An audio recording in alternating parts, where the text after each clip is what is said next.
तो एक बार फिर आप सभी का स्वागत। मैं हूं आपके साथ तुषार कौशिक। इस वक्त एक बड़ी खबर आ रही है, वो हम आपको दे दें। कानून व्यवस्था को लेकर सीएम योगी आदित्यनाथ ने बैठक की। समीक्षा बैठक में मुख्य सचिव आर के तिवारी मौजूद रहे और अपर मुख्य सचिव गृह अवनीश अवस्थी भी बैठक में मौजूद रहे। डीजीपी एससी अवस्थी समेत कई वरिष्ठ अधिकारी भी मौजूद रहे और 5 कालिदास मार्ग आवास पर कानून व्यवस्था के संबंध में यह बैठक अब से कुछ देर पहले हुई है। इसमें तमाम एडीजी स्तर के अधिकारी मौजूद रहे हैं। डीजीपी एससी अवस्थी भी यहां पर मौजूद थे, कई वरिष्ठ अधिकारी मौजूद रहे।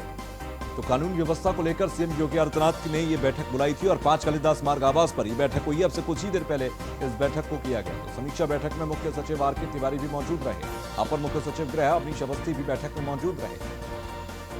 तो डीजीपी एससी अवस्थी समेत कई वरिष्ठ अधिकारी भी वहां मौजूद रहे।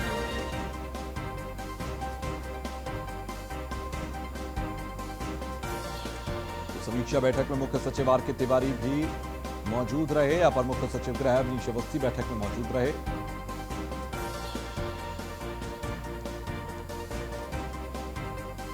तो अब से कुछ ही देर पहले ये कानून व्यवस्था को लेकर एक बैठक बुलाई गई थी। सीएम योगी आदित्यनाथ ने बैठक बुलाई थी और इसमें कानून व्यवस्था को लेकर चर्चा की गई है, समीक्षा की गई है। प्रदेश की कानून व्यवस्था, लॉ एंड ऑर्डर को और बेहतर बनाने के लिए यहां एक बैठक अब से कुछ ही देर पहले बुलाई गई। अपर मुख्य सचिव गृह अवनीश अवस्थी बैठक में मौजूद रहे। डीजीपी एससी अवस्थी समेत कई वरिष्ठ अधिकारी भी मौजूद रहे। तो अब से कुछ देर पहले ये बैठक बुलाई गई थी, ये बैठक संपन्न हो गई और ऐसे में कानून व्यवस्था को लेकर तमाम निर्देशित किए गए हैं अधिकारी। आपको बता दें, सीधे तौर पर तमाम एडीजी स्तर के वरिष्ठ अधिकारी मौजूद थे इस बैठक में और लॉ एंड ऑर्डर को और कैसे बेहतर किया जाए इसको लेकर यहां पर निर्देशित किया गया है। डीजीपी एससी अवस्थी और एसीएस गृह अवनीश अवस्थी भी मौजूद थे यहां पर। तो समीक्षा बैठक में मुख्य सचिव आर के तिवारी भी मौजूद रहे, इसके अलावा एसीएस गृह अवनीश अवस्थी मौजूद रहे। आदित्य द्विवेदी हमारे साथ ब्यूरो चीफ जुड़ गए हैं फोन लाइन पर। आदित्य, आपसे कुछ देर पहले कानून व्यवस्था को लेकर एक बैठक की गई, उस बैठक में क्या कुछ बातचीत हुई लॉ एंड ऑर्डर को लेकर? आप देखिए, आज मुख्यमंत्री ने एक महत्वपूर्ण बैठक को बुलाया और उस बैठक में सभी प्रदेश के आला अधिकारी उपस्थित है, जिसमें मुख्य सचिव के साथ में एसीएस गृह अवनीश अवस्थी भी रहे, डीजीपी भी रहे और उस पर एक उन मुख्य बिंदुओं पर खास फोकस किया गया कि किस तरह से क्राइम पर कंट्रोल किया जाए। और इसके लिए योगी ने सख्त अपने टेबल भी दिखाया। उन्होंने स्पष्ट कर दिया है कि किसी भी सूरत में किसी भी तरह का अमानवीय अपराध स्वीकार नहीं होगा और इसके लिए जो भी जिम्मेदार होंगे उन पर सख्त कार्रवाई होगी। इसको लेकर एक समीक्षा बैठक भी थी, जो भी एडीजी जोन अधिकारी थे उनसे जो रिपोर्ट आई हुई थी और उसमें जो खामियां थी या उसमें जो जरूरतें थी उनको पूरा करने के भी उन्होंने निर्देश दिए। जी आदित्य, जिस तरह से महिला अपराध को लेकर प्रदेश में एक बहस है, विपक्ष के पास मुद्दा है और इस विपक्ष के मुद्दे को शांत करने के लिए और तमाम लॉ एंड ऑर्डर और विमेन क्राइम को कम करने के लिए एक बहुत जरूरी थी बैठक। तो क्या आज की बैठक में विमेन क्राइम, महिला अपराध को लेकर भी बातचीत हुई है और निर्देशित किया गया कुछ खास तौर पर? हाँ जी हाँ, जैसा कि योगी सरकार पहले भी महिला अपराध को कम करने के लिए, उसको पूरी तरह से रोकने के लिए लगातार अपने सख्त तेवर अपनाती आ रही है। उसके लिए पहले भी काफी कदम उठाए जा चुके हैं। इस आज की मीटिंग में जो मुख्य फोकस किया गया वो यही किया गया कि किसी भी सूरत में महिलाओं पर होने वाला अपराध या असामाजिक कृत्य स्वीकार नहीं होगा और उसको लेकर के एक काउंसलिंग की भी निर्देश दिए गए हैं कि किस तरह से अगर कोई भय का माहौल है तो हर जिले पर जो मनोवैज्ञानिक केंद्र है वहां पर काउंसलिंग की भी व्यवस्था की जाए। इसके अलावा जो भी अपराधी हैं, जो सीटर हैं, अगर वो जेल से बाहर हैं तो उनको किसी भी सूरत में उनके ऊपर गैंगस्टर लगाया जाए, उनके ऊपर आपराधिक जो भी कार्रवाइयां हैं कानून के तहत वो सब की जाए। इसके सख्त निर्देश दिए गए हैं। जी ठीक है, चलिए, बहुत बहुत शुक्रिया हमसे जुड़ने के लिए। तो आदित्य हमें जानकारी दे रहे थे। अभी से कुछ ही देर पहले जो एक समीक्षा बैठक बुलाई गई थी, उस समीक्षा बैठक के संपन्न होने के बाद क्या कुछ पॉइंट्स पर बातचीत हुई है, की पॉइंट्स क्या थे उस बैठक के, उनको लेकर चर्चा कर रहे थे और जानकारी दे रहे थे। तो डीजीपी एससी अवस्थी समेत कई वरिष्ठ अधिकारी भी मौजूद रहे। कानून व्यवस्था को लेकर सीएम योगी आदित्यनाथ ने अब से कुछ ही देर पहले 5 कालिदास मार्ग आवास पर ही ये बैठक बुलाई थी।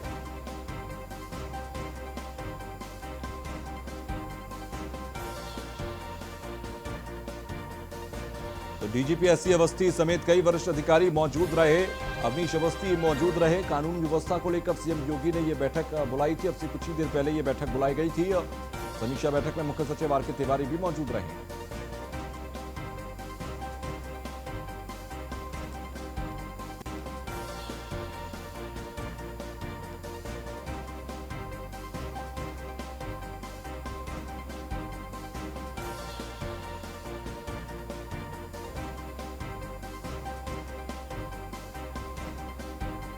तो अपर मुख्य सचिव गृह अवनीश अवस्थी बैठक में मौजूद रहे और महिला अपराध को लेकर और तमाम जो लॉ एंड ऑर्डर की स्थिति है उसको लेकर खासतौर पर बातचीत की गई।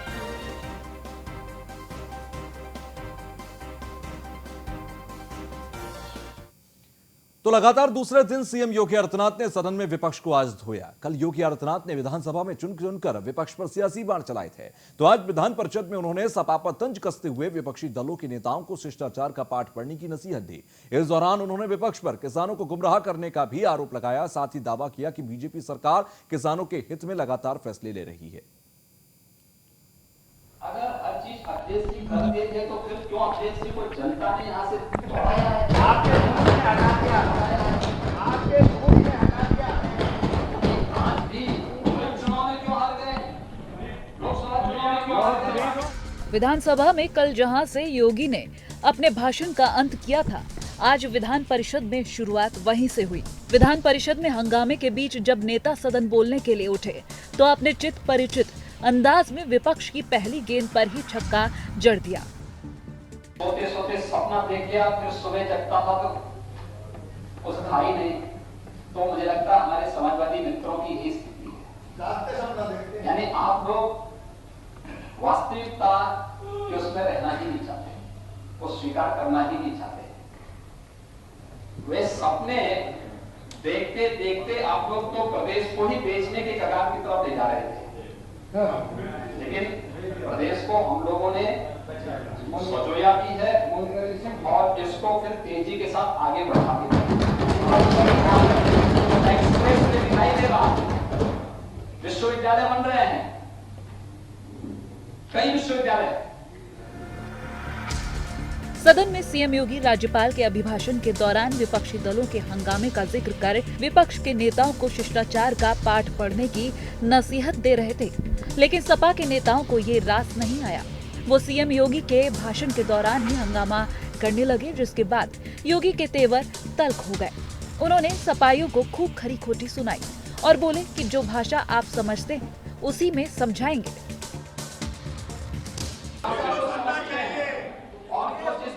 समझेगा उसको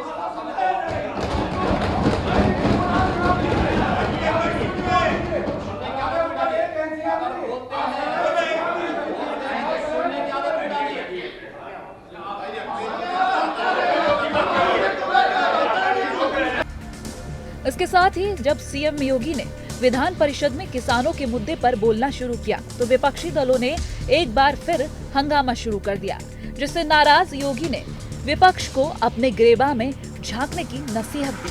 साथ ही पूछा कि जब आपकी सरकार थी तो किसानों के हित में क्या कदम उठाए। देखिए, प्रदेश के अंदर पहली बार हो रहा है कि किसी आपदा का शिकार कोई किसान होता है 24 घंटे के अंदर उसका मुआवजा होता है। अब नहीं होता है कि मैं अगर उदाहरण दूं 15-16 में जब आंध्र प्रदेश में हुदूद साइक्लोन आया था, उसके बाद की किसानों की फसल काफी देश के अंदर काफी दिनों तक मौसम खराब था, अलग अलग समय में बारिश पड़ती थी, फसलों को काफी नुकसान पहुंचा था। उस समय का मुआवजा 17-18 तक किसानों को उपलब्ध नहीं हो पाया था।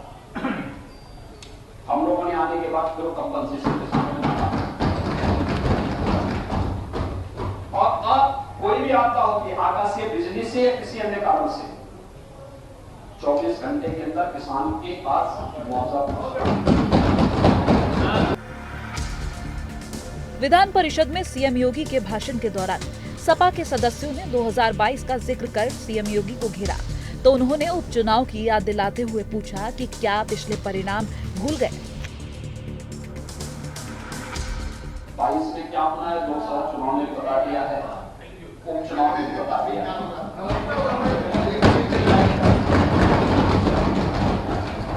उसकी चिंता मत करिए, 22 से और भी चुनाव होने हैं, उसके चुनाव आने वाला है।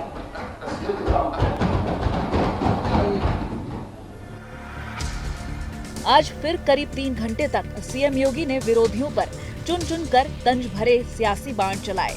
एक के बाद एक वार कर योगी ने विरोधियों को चारों खाने चित कर दिया। विपक्ष ने जिसे अपने लिए मौका समझा, उसी मौके पर उत्तर प्रदेश के दमदार मुख्यमंत्री ने विपक्ष की धज्जियां उड़ाकर रख दी। Bureau report, news 1 India.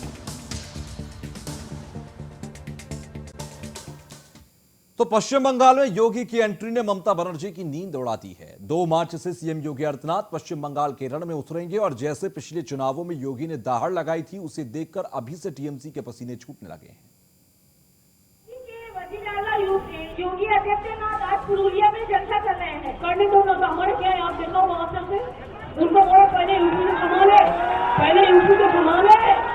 UP में कितना लोगों को मार दिया, पुलिस को भी मर्डर कर दिया, कितना आत्महत्या किया है, कितना यूपी में कितने लोगों को लिंचिंग करके मारा है। पहले यूपी संभालने दो। वो अभी खुद खड़ा होंगे तो वो हार जाएंगे। उसको यूपी में खड़ा होने का जायगा नहीं है तो बंगाल में घूमता है, घूमने दो।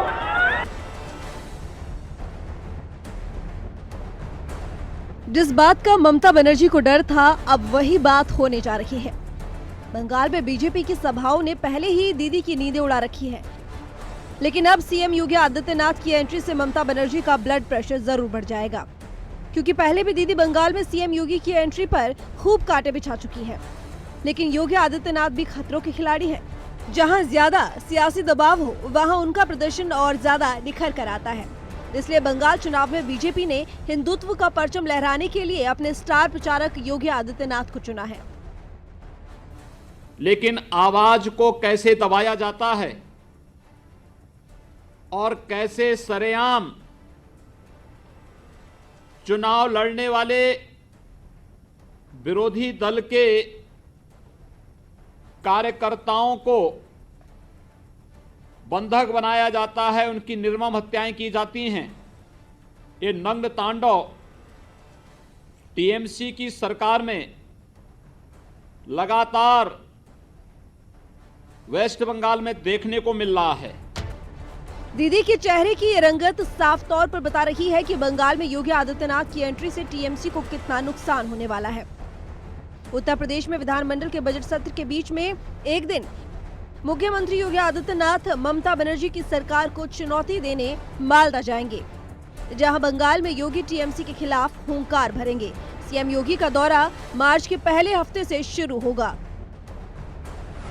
मार्च के पहले हफ्ते में बंगाल में सीएम योगी की 2 मार्च को बंगाल के मालदा में रैली। योगी के दौरे को लेकर बीजेपी ने शुरू की तैयारियां। बंगाल में सीएम योगी के दौरे को लेकर बड़ी हलचल।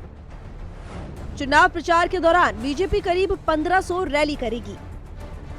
बीजेपी में कट्टर हिंदुत्व की छवि वाले नेता के रूप में अपनी पहचान बनाने वाले सीएम योगी आदित्यनाथ ने इससे पहले भी बिहार, हैदराबाद, छत्तीसगढ़ और केरल में अपनी धारदार शैली में चुनावी सभाओं को संबोधित किया था।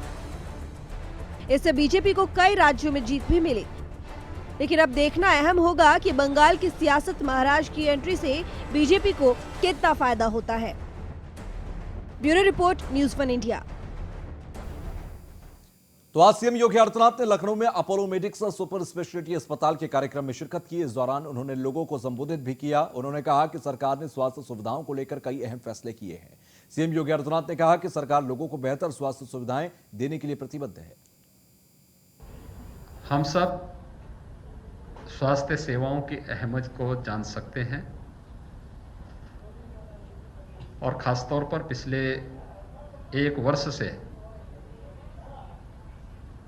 वैश्विक महामारी कोरोना के दौरान तो सबने इस चीज का एहसास किया भी होगा। वास्तव में एक सामान्य दिनचर्या के रूप में नियमित और संयमित दिनचर्या और जीवन व्यक्ति को स्वस्थ और निरोग रखता है। अकेले प्रदेश में हम लोग 10 करोड़ लोगों को 5 लाख रुपए सालाना स्वास्थ्य बीमा का कवर दे रहे हैं, आयुष्मान भारत के अंदर और मुख्यमंत्री जन आरोग्य योजना के अंतर्गत। इस सब के बावजूद भी अगर कोई व्यक्ति को इसके बाद भी अगर कोई व्यक्ति के पास और उसे आवश्यक सेवाएं चाहिए तो मुख्यमंत्री रिलीफ फंड से और पीएम रिलीफ फंड से भी उसे अलग से मदद मिलती है। जितने भी स्वास्थ्य केंद्र हैं राज्य सरकार के, पीएचसी हो, सीएचसी हो, डिस्ट्रिक्ट हॉस्पिटल हो, मेडिकल कॉलेजेस गवर्नमेंट के, इसमें फ्री में उपचार की सुविधा है 1947 से 2016 तक उत्तर प्रदेश में केवल 12 गवर्नमेंट मेडिकल कॉलेज खुल पाए थे और 2016 से 2021 के बीच में उत्तर प्रदेश के अंदर हम 2 एम्स अखिल भारतीय आयुर्विज्ञान संस्थान जैसे 2 संस्थान उत्तर प्रदेश के अंदर प्रारंभ कर रहे हैं। 30 नए गवर्नमेंट मेडिकल कॉलेजेस हम उत्तर प्रदेश में लेकर के आ रहे हैं, जिनमें 7 में तो हमने विगत वर्ष ही MBBS की क्लासेस प्रारंभ की है। 8 में इस वर्ष हम प्रारंभ करने जा रहे हैं। शेष 15 में हमारा प्रयास होगा कि अगले सत्र में हम लोग उसमें भी MBBS की क्लासेस प्रारंभ कर